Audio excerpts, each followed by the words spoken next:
मेरा नाम हया है। शोर की वफात के बाद जबरदस्ती मेरी शादी देवर से कर दी गई। उसके काम पे जाते उसके दोस्त ने बताया कि उमर सुल्तान आपसे मिलना चाहता है। ये सुनकर मेरे पैरों तले से जमीन निकल गई क्योंकि वो मेरा आशिक था। तेरा नाम दिल रख दिया।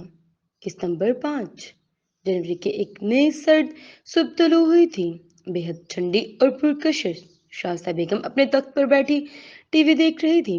वो शाइस्ता बेगम को नाश्ता देने के बाद सेन से झाड़ू लगा रही थी कि जब दरवाजे पर दस्तक हुई। उसने झाड़ू साइड पर रखा और नलके से हाथ धोकर सर पर बांधा दुपट्टा उतार कर मफलर की तरह गले में लपेटा और दरवाजा खोला। सामने का शान खड़ा था। उसके चेहरे के तासुरात कुछ ऐसे थे जैसे कुछ कहना चाह रहा हो और कहना पा रहा हो। दोनों हाथों को मुसलसल एक दूसरे में मसलते होंठ काटते वो कंफ्यूज था। हया ने सवालिया नजरों से उसकी तरफ देखा तो उसने एक लंबा सांस खारिज करके खुद को पुरस्कून किया और फिर गोया हुआ, उमर सुल्तान आपसे मिलना चाहता है। अब काशांत से हालत हया की हुई थी। उसे इस बात पर हैरत नहीं हुई कि कशान उमर सुल्तान की बात कर रहा है, क्योंकि अरहम नवीद कत्ल केस दौरान जो नहीं जानता था वो भी हया जहांगीर और उमर सुल्तान की मोहब्बत से वाकिफ हो गया था। उसे हैरत इस बात पर हुई कि उमर सुल्तान तो काफी दिन पहले उससे टकराया था, तो वो अभी तक यहीं क्यों था, और अगर था तो वो क्यों कर आया हुआ था। उसे समझ नहीं आ रही थी कि काशाम से क्या पूछे। याद है उमर सुल्तान आपको? उसके तासरात से लगा जैसे वो पूछने को हो के कौन उमर सुल्तान। आज याद आ गया है, वरना कल तक भूले बैठी थी। तुम बताओ वो यहाँ क्या कर रहा है और क्यों मिलना चाहता है वो मुझसे। वो खुद को संभाल चुकी थी और वो ये मान चुकी थी कि उसकी किस्मत में मोहब्बत नहीं लिखी गई थी, तो लाजिम था वो मोहब्बत पाने को रुसवाना हो। सड़क के किनारे वाली जमीन खरीद ली है उन्होंने और टूरिस्ट पॉइंट बनाना चाहते हैं। वो यहाँ इसलिए रुके हुए हैं और आपसे क्यों मिलना चाहते हैं, शायद ये सवाल पूछने वाला नहीं है कि झील पर वो शाम को आपका इंतजार करेंगे। अगर दिल माने तो आकर मिल लीजिएगा। वो कहकर जैसे आया था वैसे ही पलट गया। वो वहीं दरवाजे में कितनी ही देर खड़ी रही। जब साजिदा बेगम ने आवाज की तो वो होश के दुनिया में वापस आई थी। दरवाजा बंद करके वो अंदर आई और सीधा कमरे में घुस गई। झाड़ू आधे में ही रह गया था। शाइस्ता बेगम ने हैरानी से उसे देखा कि उन 2 सालों के दरमियान वो हर काम को मुकम्मल करने लग गई थी।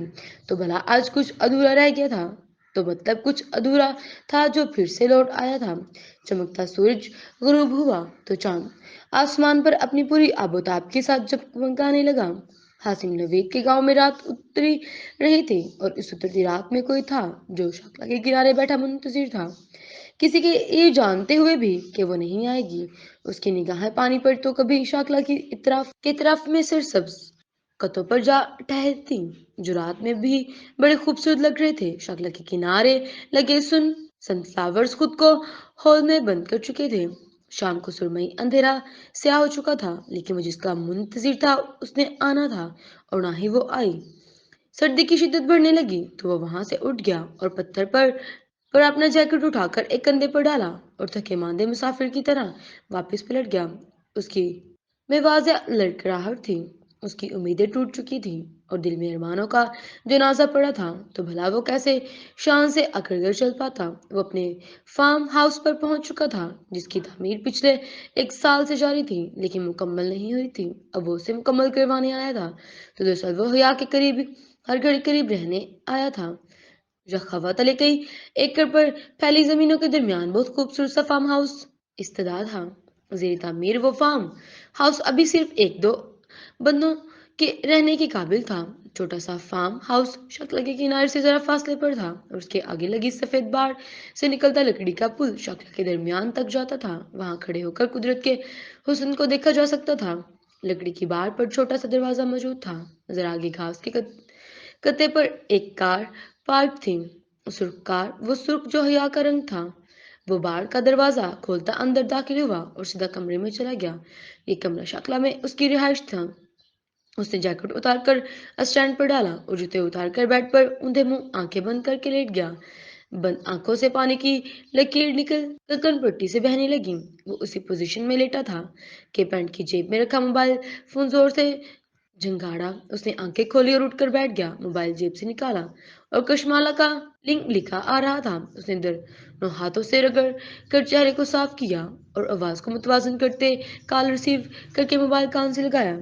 तुम अभी तक शक्ला की हवा में नाकाम मोहब्बत की आहें भर रहे हो। दूसरी तरफ कशमाला थी।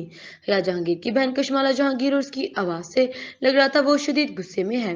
कशमाला, मेरा बिजनेस प्रोजेक्ट है, यहाँ इसको मुकम्मल करने आया हूँ। उमर सुल्तान का लहजा भी मजबूत हो चुका था। कुछ देर पहले वाला टूटा फूटा उमर सुल्तान कहीं छुप गया था। उमर सुल्तान, तुम्हें या जहांगीर अब नहीं मिल सकती कि अपनी जिंदगी बर्बाद कर रहे हो।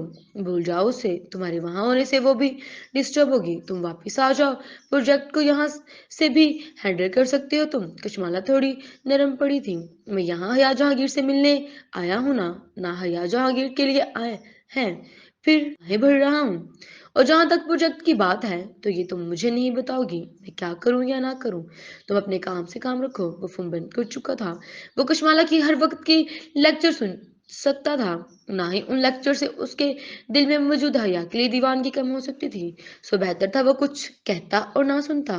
कॉल डिस्कनेक्ट हो चुकी थी और अब वॉलपेपर पर हया जहांगीर की तस्वीर नुमाया थी। सुर्ख हेयर बैंड सर पर बांधे, लाल गुलाब को नाक के करीब करके सूंघते। उसकी तस्वीर इतनी दिलकश थी कि उसकी आंखों से फिर से नम होने लगी थी कि वो जितनी भी दिलकश थी उसकी तो नहीं थी। और ये बात उसे हदरजाला रुलाती थी।